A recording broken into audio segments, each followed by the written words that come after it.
বিশ্বকাপের শিরোপা হারানোর পর এবার শাস্তির ঝড় আর্জেন্টিনায়, যেন মরার উপর খাড়ার ঘা। 2026 বিশ্বকাপ ফাইনালে স্পেনের খেলোয়াড়দের সঙ্গে সংঘর্ষের ঘটনায় বড় শাস্তি পেয়েছেন আর্জেন্টিনার অভিজ্ঞ মিডফিল্ডার লিয়ান্দ্রো পারেদেস। তাকে নিষিদ্ধ করা হয়েছে 10 ম্যাচের জন্য।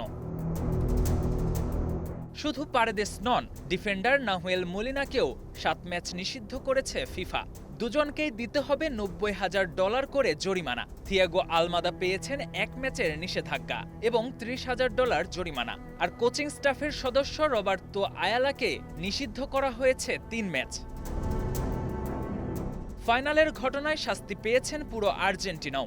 ঘরের মাঠে পরবর্তী 2 আন্তর্জাতিক ম্যাচে সর্বোচ্চ 50% দর্শক নিয়ে খেলতে হবে তাদের। তবে এর একটি ম্যাচের নিষেধাজ্ঞা স্থগিত রাখা হয়েছে।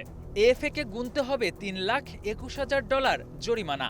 এর বাইরে ইংল্যান্ডের বিপক্ষে সেমিফাইনালের পর লাস মালভিনাস সন আর্জেন্টিনাস লেখা ব্যানার প্রদর্শনের ঘটনাতেও শাস্তি হয়েছে।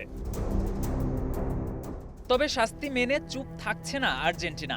এএফএ জানিয়েছে, আমাদের প্রাপ্ত তথ্যের আলোকে এবং অ্যাসোসিয়েশন ও এর খেলোয়াড়দের অধিকার রক্ষার্থে এএফএর আইন বিভাগ যথোপযুক্ত সময়ে ও যথাযথ পদ্ধতিতে ফিফার কাছে পর্যালোচনার অধীন সিদ্ধান্তগুলোর পেছনে কারণ জানতে চাইবে।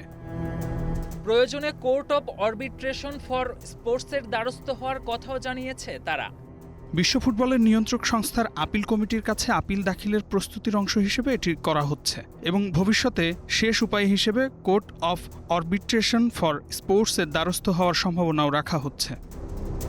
বিশ্বকাপের ম্যাচের লড়াই শেষ হলেও এবার ফিফা বনাম আর্জেন্টিনার লড়াই গড়াতে পারে আদালতের ময়দানে। KM Sony, star play.